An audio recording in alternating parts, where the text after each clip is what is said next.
আবারও চলে এলাম নতুন একটি ভিডিও নিয়ে। মেয়েদের কাছে জুয়েলারি বক্সটা একটা খুব মূল্যবান জিনিস। যতই তাদের কাছে জুয়েলারি থেকে থাকুক না কেন, রাখার জায়গা হয়েই থাকে না।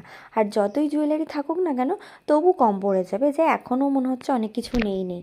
তো এবং বিভিন্ন জুয়েলারি বক্স থাকার সত্ত্বেও মনে হয় এগুলোকে কোথায় রাখি, বাকি জুয়েলারিগুলোকে কোথায় রেখে। আর বিশেষ করে খুব ইম্পর্ট্যান্ট একটা জিনিস, ছোট ছোট জুয়েলারি, মাথার ছোট্ট ছোট্ট ক্লিপ বা ছোট ছোট গার্ডার, এইগুলোই যেন আমরা সময় মতো খুঁজে পেয়ে থাকি না। কারণ হচ্ছে কি, আমাদের সবারই এতটাই পরিমাণে জুয়েলারি থেকে থাকে, তো এখানে ওখানে রাখার ফলে, বিভিন্ন বক্সে রাখার ফলেও যেন মনে হয় আমরা সময় ক্ষেত্রে কোথাও যাওয়ার সময় সেগুলো আমরা খুঁজেই পাই না। তাই জন্য আমি একটি বক্সের মধ্যে করে যখন খাবার এনেছিলাম, এর মধ্যে একটু স্ন্যাক্স জাতীয় খাবার এনেছিলাম। আনার পরে বক্সটা আমার খুব পছন্দ হয়েছিল এবং আমি রেখে দিয়েছিলাম। এটা একটু হোয়াইট কালারের শক্ত কাগজের বক্স। এর থেকে যখন স্ন্যাক্স খাবারটা বার করে নিয়েছিলাম, এর মধ্যে একটা স্মেল দিয়েছিল, যেহেতু খাবার আনা হয়েছিল।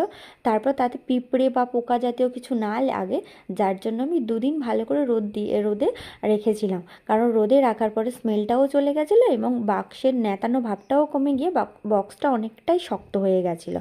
তারপর তাতে আমি কিছুটা স্কেচ পেন দিয়ে কালার ডিজাইন করেছিলাম। এবং এই স্কেচ পেনগুলোকে অনেকে ব্রাশ স্কেচ পেন বা তুলি স্কেচ পেন বলে থাকে।